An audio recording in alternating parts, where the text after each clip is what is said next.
La musique guinéenne, un monde de controverses. Beaucoup de questions se posent par rapport à cette musique guinéenne. Est-ce que les artistes guinéens sont obligés de mendier pour pouvoir s'en sortir? Est-ce que les artistes guinéens peuvent vivre de leur musique? On se pose assez de questions. Et pour répondre à tout cela, nous recevons sur notre plateau Takana Zaon pour parler de l'industrie de la musique en Guinée. Comment la musique guinéenne est structurée, comment elle peut être structurée et quels sont les défis qui attendent notre musique guinéenne. Et pour répondre à cette question, nous vous invitons à nous suivre dans ce numéro de votre émission Ici en Guinée. Bienvenue à tous, à tout de suite. Bienvenue Takana et merci de nous recevoir. Merci infiniment. Donc, comme je le disais à l'entame de l'émission, nous allons parler de musique. Déjà, est-ce que c'est aisé de vivre en Guinée en tant qu'artiste? C'est pas facile, mais, et à partir du moment qu'on aime ce qu'on fait et que, voilà, on a une certaine reconnaissance du public, je pense que ça, c'est déjà pas mal, pour nous aider à traverser les épreuves, mais voilà, je peux dire que c'est pas facile pour les artistes, non? Donc, je le disais aussi, la question que l'on se pose, est-ce qu'on peut vivre de la musique en Guinée? Pourquoi Takana est légitime pour moi pour répondre à cette question? Déjà, Takana, c'est le nom veut tout dire. Mais Takana, c'est aussi l'un des artistes qui a ouvert les yeux du public guinéen par rapport à beaucoup de choses, par rapport à la structure qu'il avait autour de lui dès le début de sa carrière, par rapport aux grands festivals qu'il a connus dans le monde entier, par rapport aux grands artistes avec lesquels il a eu à échanger des scènes, mais aussi de studios. C'était quand même un artiste très, très structuré à ses débuts. Comment ça se passait? Comment est-ce que tu parvenais à vivre, à gagner peut-être, je sais pas, entre guillemets, gagner de l'argent à travers ta musique, rien qu'à travers ta musique, à travers les recettes peut-être de concerts et les royalties? Est-ce que c'était vraiment le cas? Comment est-ce que Takana était structuré à ses débuts musicalement parlant? Bon, tu sais, au moment où moi je sortais Zion Prophets, il y avait encore des maisons de distribution ou de production ici. Donc, quand je faisais mes albums à partir de Bamako et on les sortait à l'international, donc quand on venait sortir un album ici, on travaillait avec une maison de distribution, un distributeur qui rachetait notre album et le sortait ensuite sur le marché et en fonction des ventes, on était récompensé dans des différents awards qu'ils organisent.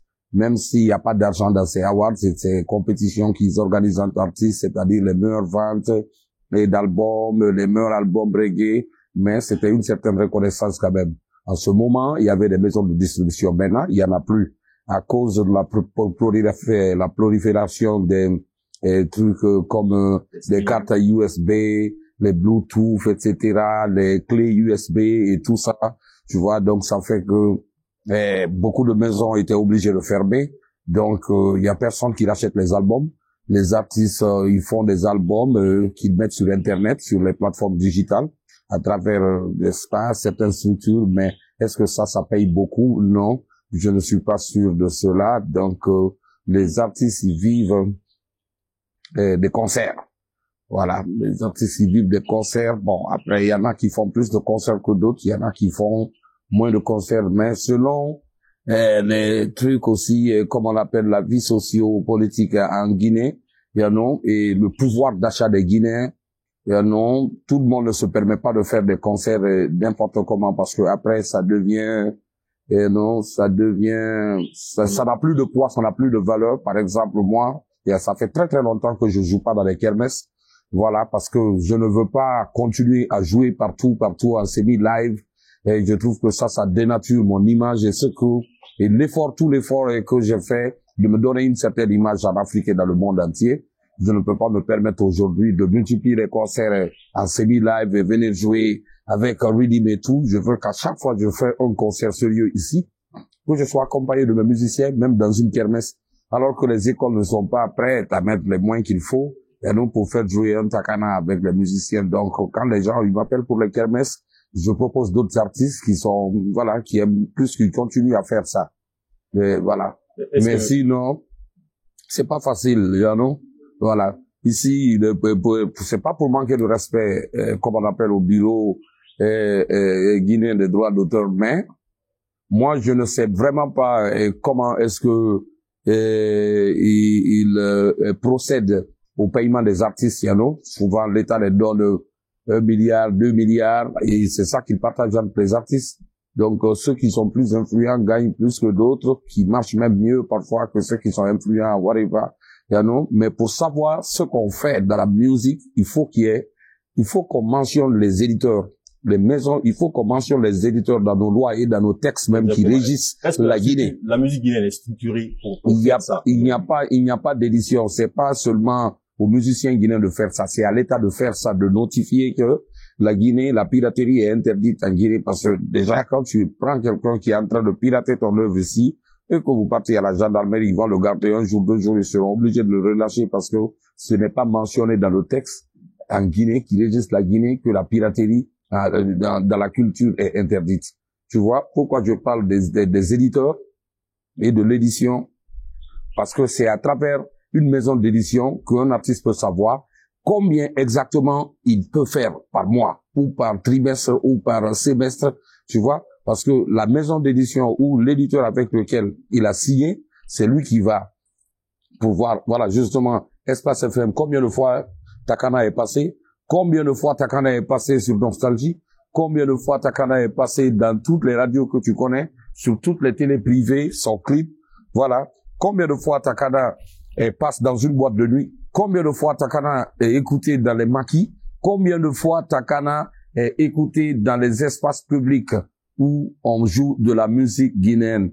Donc ça fait normalement beaucoup de milliards par trimestre. Mais malheureusement, il n'y a pas d'éditeur chez nous, ce n'est pas dans nos textes. Donc tu ne peux pas prendre le risque de créer une maison d'édition parce que ça va amener des problèmes. Et il faut être sincère aussi, parce que beaucoup de télé et de radio aussi ne payent pas les droits des artistes comme il le faut. Ça passe les artistes comme ça. Il n'y a pas de fiche pour montrer que voilà, voici la programmation. Voici le nombre d'artistes qui passent ici par jour. Voici, voilà, combien de morceaux on a passé. Et voilà, et payer ainsi ceux qui doivent. L'État ne demande pas ça aux radios, par exemple, parce que je suis du monde de la radio. Par exemple, les radios payent des redevances, mais des redevances par rapport à ce que l'État demande. Si le BJDA ne vient pas demander aux radios de faire ça, ils vont pas se lever tout seuls pour le faire. Non, ils doivent le faire. C'est une question de morale. C'est une question de morale parce que les artistes, ils se sacrifient beaucoup aussi et pour délivrer des sons, pour sortir de la musique et mettre les gens bien et tout. On voit ici combien de fois, et tu as eu certainement l'occasion de voir à plusieurs reprises un artiste tomber malade et demander de l'aide. Ah, il faut cotiser pour que tel artiste se rétablisse ou pour l'amener ou l'évacuer. Ça, c'est honteux. C'est pas normal. C'est très, très gênant même. Justement, par rapport à ça, il y en a qui disent qu'un artiste est obligé d'être mendiant pour réussir à gagner. Est-ce que vous êtes d'accord avec ça? Genre, non. Aller courir derrière, c'est vrai qu'il y a des mécènes partout. Mais en Guinée, on a tendance, il y a des gens quand même qui veulent qu'on court derrière eux pour pouvoir s'en sortir. Est-ce que vous partagez cet avis? Non, moi, je ne partage pas cet avis. Je ne partage pas cet avis. Et il y a beaucoup de personnes riches qui s'intéressent aux artistes, soit parce que c'est leurs fans, s'ils aiment ce que les artistes y font, you know, et c'est bien aussi pour eux, n'est-ce pas, de se voir souvent avec les artistes parce que les artistes drainent du monde derrière eux et eux, ils ont besoin de ce monde-là.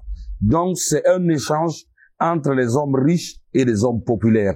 Seulement que parfois, ça se fait sur une base injuste. Parce que quand il s'agit qu'un artiste vienne de donner de la force à un homme riche, on voit toujours cet artiste comme un mendiant. Mais moi, je vois pas ça comme un mendiant. Ils sont en train de s'entraider. Mais souvent, c'est pas sur une base égale. C'est pas une base juste.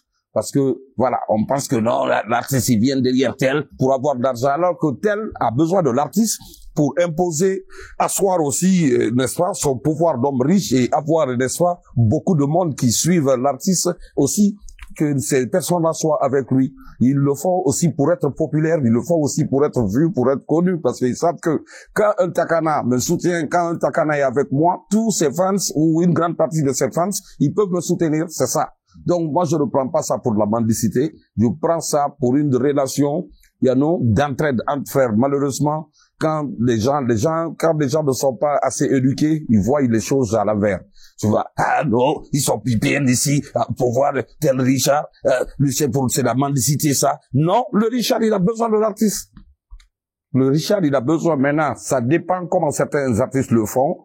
Parce que, comme on appelle, fréquenter continuellement une main ou bien partout, tu vois, toi, chaque homme riche est ton ami, ça, quand même, c'est bizarre, tu vois, c'est bizarre aussi. Tu vois, c'est des codes, chacun a son clan, chacun a son groupe, chacun a son mécène, chacun a son, voilà, ces gens qui viennent l'aider parce que tout seul, on ne peut pas faire grand-chose, tu vois. Quand tu veux faire un grand concert au stade, il faut que tu dépasses dans les 300 à 400 millions. Mais tu ne vas pas aller prendre ça dans ton compte personnel, hein, pour investir. Et si ça ne marche pas, comment tu vas faire? Tu as besoin de sponsors par-ci et par-là. C'est ça. C'est ça. Il faut que les gens, ils se donnent la main, ils poussent leurs artistes. Dans d'autres pays, les gens, ils investissent plus sur la musique. C'est pourquoi la musique guinéenne est en train de boiter. On veut, il y a du talent, mais les gens ne comprennent pas pourquoi ça bouge pas. Parce qu'on investit peu. La configuration dans laquelle les jeunes Guinéens investit peu. On investit peu. Voilà. Dans d'autres pays, je vais t'expliquer ça. La configuration dans laquelle les jeunes artistes guinéens chantent, hein, ils vont chanter comme ça pendant 15 ans, 20 ans encore. La musique guinéenne n'ira nulle part. Tu sais pourquoi? Parce que tu ne peux pas venir en compétition sur le marché international ou le marché régional ou sous-régional ou africain avec un clip qui a été fait à 5 millions, 6 millions, très très rapidement, même si les jeunes techniciens et réalisateurs sont intelligents ici, ils ont des astuces, ça ne peut pas compétir avec les gens qui viennent, qui mettent $50,000 pour la réalisation d'un seul clip. C'est ce que le Nigeria, ils font. Exactement. Donc, pour que la Guinée soit à ce stade, il faut mettre le paquet, comme les Nigériens, ils le font. Ouais. Tu enregistres un son, tu mets 5, 10, $15,000, $20,000 sur un son, tu vois, tu le mets là-dessus, tu le fais mixer par un très, très, très grand ingénieur, et ensuite, tu prends tes 30 à $40,000, tu investis dans ton clip. Quand tu as fait ça, tu amènes ton son dans les réseaux, ça va tourner partout et toute l'Afrique, va kiffer ce que tu as en train de faire. La configuration de la musique guinéenne, il y a un doyen qu'on a eu dans cette émission, c'est le groupe du groupe Bembea Jazz, oui, qui disait que au début, en fait, la musique guinéenne, la culture en général était soutenue par l'État. Donc c'est l'État qui investissait sur les artistes. À un moment, en 84, au changement de régime, il y a eu une rupture. Les militaires qui étaient là ont dit que non, on a trop dansé, maintenant on veut travailler. Donc ils ont abandonné totalement la culture. Il dit également que au Nigeria, par exemple, parce qu'on a pris l'exemple sur le Nigeria qui pesait plus de $37 millions en 2015. La musique pesait en fait $35 millions. Il dit qu'il y a des mécènes en fait, des champions dans plusieurs domaines, des champions dans le pétrole, des champions dans les mines, des champions dans beaucoup d'industries qui investissent dans la musique. Est-ce que selon toi, il faut avoir cette même configuration pour faire appel à l'État pour venir investir sur la culture ou les artistes? Oh, non, il faut pas mélanger les choses. Au temps de la Révolution, les musiciens et les artistes, ils étaient considérés comme des fonctionnaires qui travaillaient au service de la Révolution. Mais puisque dans chaque mouvement d'êtres humains, en ce qui concerne la gestion ou la politique, il y a toujours des gens qui sont frustrés, comme il y a des gens aussi qui se reconnaissent dans un régime ou un autre. Tu comprends? Donc, voilà. Il y a eu ce qui a eu que Sékou Touré est décédé.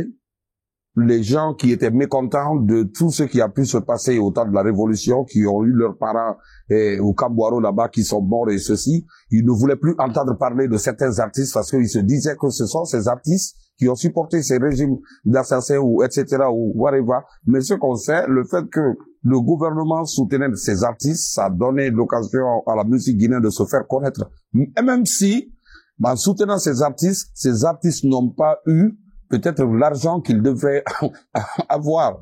Tu vois, en prestant, en allant presser dans le monde entier et par-ci et par-là, tu vois, ils se sont fait connaître, ils ont été populaires, mais ils n'ont pas pu faire cet argent parce que ce qu'ils gagnaient, ça rentrait dans les caisses de l'État. Tu vois? Voilà. Donc après, ils ont libéralisé le métier. Chacun pour soi, Dieu pour tous. Tu fais ta musique, si tu gagnes des milliards, c'est pour toi. Tu ne donnes rien à l'État, tu ne dois rien à l'État. Donc ça devait amener les artistes aussi à se responsabiliser. Tu vois? À un moment donné, aussi, il faut reconnaître que beaucoup d'artistes aussi, ils utilisaient l'argent d'une façon très très négative. Sinon, il y a beaucoup d'artistes qui ont eu de l'argent ici. Ça, il faut se dire la vérité.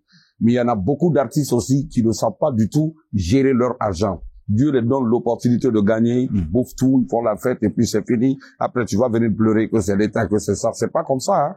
Voilà. Mais on a besoin d'aide. Par exemple, Ariba est là, Orange est là, comme tu viens de le dire. Tu as des sociétés minières ici. Et comme on appelle, tu as des grandes sociétés ici. L'État guinéen peut amener ces gens-là à supporter chacun un grand artiste qui peut amener l'image de la Guinée très loin. Tu comprends, non? En mettant de très, très gros budgets à leur disposition et les permettre ainsi de pouvoir s'organiser comme il faut et d'investir réellement, hein, sur leur musique comme ça se doit, comme ça se fait partout et pour, n'est-ce pas, ainsi, générer de l'argent. Parce que, écoute, comment ça se passe? Il y a de l'argent dans la musique. Il y a beaucoup d'argent dans la musique. Quand tu mets 20 000, 30 000, 40 000 dollars dans ton clip, qu'est-ce qui se passe? Ici, en Guinée, tu as beaucoup de femmes, quand tu les appelles, oh, on veut que tu passes dans le clip de Fishkila ou de Tiakana ou de tel groupe. Ils vont te dire, ah, non, non, non, moi, mon père n'accepte pas que je sorte dans un clip parce qu'il n'y a pas d'argent dans l'industrie musicale. Ben, si tu dis, bon, tu passes dans le clip de Tiakana, on te donne 3 000 dollars ou 2 500 dollars. Tu comprends, non? Ils vont venir là-dedans. Si tu mets 40 000 dollars dans un seul clip, tu le sors, chaque million de vues, ça fait 3 000 euros. Chaque 100 000 euros, 100 000 vues, ça fait 300 euros. 1 million de vues, ça te fait 3 000 euros. 10 millions de vues, ça te fait 30 000 euros. Tu comprends? Comment on appelle, 100 millions de vues, ça te fait 300 000 euros. Tu as déjà gagné. Et tu as déjà, voilà, ton investissement et tu as encore gagné plus. Imagine aujourd'hui, tu as des artistes qui font les 500 millions, les 800 millions de vues, des 1 milliard, des 5 milliards, jusqu'à les 30 milliards de vues dans le monde entier. C'est ça la musique aussi. Mais est-ce que c'est ça? Peut-être que Takana, c'est quand même un artiste, le premier en Guinée qui a commencé à toucher 20 millions pour un cachet, ne serait-ce que pour une kermesse. J'ai pas la certitude de ce que tu dis, mais les informations passent. Ouais. Voilà, parce qu'on sait que pour avoir Takana dans une école, à un moment, c'était ça, en fait. 20 millions, 30 millions. C'était même pas un moment. Jusqu'à présent, okay. Bon, moi, quand je suis venu ici, en toute modestie, tu vois, chacun a posé sa pierre d'édifice. Les Kid Point, ils ont fait leur part. Les autres rappeurs qui ont suivi, ils ont fait leur part. Mais quand moi, je suis venu, à l'époque, le cachet, le plus gros cachet qu'un artiste pouvait prendre, peut-être c'est 500 000 ou 300 000 ou 1 million. Certains même, ils jouaient gratuitement. Tu vois, on leur dit, bon, il y a tel qui fait sa dédicace aujourd'hui au palais, voilà. Ils viennent parce qu'ils savent que les filles de la Sainte-Marie seront là-bas, les filles de Koumanjan seront là-bas, les filles de telle école seront là-bas, donc je vais partir prester, et puis ça, voilà. Je vais avoir des meufs et tout, c'est ce que moi j'ai mis la croix dessus, j'ai bon up ça. Dis, tu m'appelles, Takana vient, je vais pas, tu me payes 10 millions, sinon je vais pas. Ah non, mais tu sais, je dis, il n'y a pas de ça dedans, moi. Comment moi je vais vivre avec ma famille? Ils payent, je viens. Après, quand ils voient comment je délivre le show, parce que la plupart des artistes avant aussi jouaient le playback, il faut pas se cacher, le semi-live, c'est nous, on a commencé ça ici. Sound system, tu viens, tu mets le beat, il n'y a pas mes voix de refrain dedans, il n'y a pas de voix de chœur dedans, il n'y a rien, il n'y a aucun back. Micro, truc, ils ont vu comment on délivre le show, plus je délivre les shows, plus je fais monter le cachet. Voilà, de 10 millions, 20 millions, 30 millions, 40 millions, 50 millions, je jouais dans certaines écoles ici pour 40, 50 millions de kermesses. Et ça, c'est tous les vendredis, samedis, dimanches, pendant de très très longues années. Maintenant, j'ai décidé d'arrêter. J'ai amené les cachets jusqu'à 20 000, 30 000, 40 000 dollars ici en Guinée. C'est dans ça, tous les autres artistes, ils ont commencé à prendre à 3 millions, 5 millions, 10 millions, 15 millions, 20 millions. Dieu merci. Maintenant, il faut pas s'arrêter là-bas. Il faut encore, il faut créer, il faut se surpasser, il faut se remettre en question, voir qu'est-ce qui n'a pas marché, qu'est-ce qui a marché, et puis se projeter, quoi. Exactement. Vers le futur. Se projeter, c'est pourquoi, aujourd'hui, Takana a quand même un peu compris, parce que on te voit investir.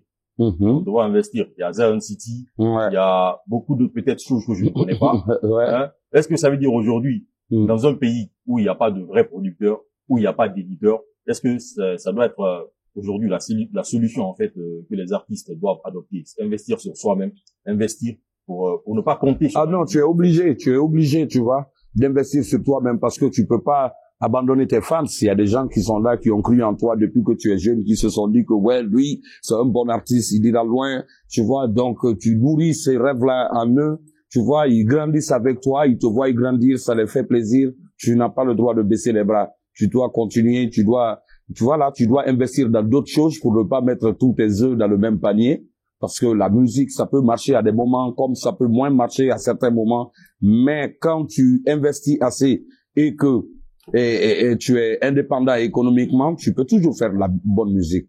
Parce que aujourd'hui, le nerf de la musique, c'est l'économie, c'est l'argent. Si t'as pas d'argent, tu peux pas faire de la musique. Aujourd'hui, c'est même pas le talent. Il faut même pas perdre son temps à essayer de prouver à qui que ce soit que non, moi je chante bien, non, non, non. Ça, il n'y a pas ça dans la musique, peut-être dans le reggae ou d'autres domaines, mais le rap, moi je suis en train de parler des jeunes rappeurs et des jeunes qui sont dans le dancehall et qui sont dans certaines musiques. Le reggae, c'est live, tu es obligé d'être original, tu es obligé d'être authentique. Mais pour ceux qui font du dancehall ou qui font du rap, ah non, non, non, c'est pas ça. Il faut même pas perdre ton temps pour venir. Si tu veux, hein, tu peux venir, tu chantes, tu écris les meilleurs textes, les meilleurs flows, les gens, ils s'en fichent de toi. Celui qui vient, il met, comme je t'ai dit, 40 000 $ dans la production, la réalisation de son son, jusqu'à la réalisation du clip. Même s'il vient dire la la la la la la la, le ciel est bleu, les poissons sont à la mer, les gens vont dire, mais lui, il chante mieux. C'est ça que les gens, ils vont aimer. C'est ça. Parce que les gens sont conditionnés par les médias. Il y a plein de pourritures qui sont comme ça. Ça marche parce que ça joue une fois, deux fois, trois fois, quatre fois, cinq fois, six fois, sept fois, huit fois, neuf fois, 10 fois.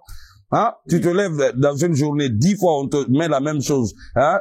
Tu es obligé d'écouter la musique finalement. Tu aimes la musique. Oui, tu vois? Mais Takana, si on aime Takana, oui, c'est vrai, Takana fait le reggae, mais Takana a fait du dancehall. Si on aime Takana, c'est à cause de son talent. Oui. Parce que quand tu dis ça, ça va pas encourager les autres artistes. Oui, ça c'était avant. Moi, je suis un artiste polyvalent. Je suis versatile, tu vois. Mais ma base, c'est le reggae. Quand on m'invite en Europe et dans le monde entier, c'est pour ça que je suis connu. Je viens avec un orchestre et je joue mon répertoire, Zion Prophet, Rappel à l'ordre et comme on appelle Rasta Government, Human Supremacy, etc., etc.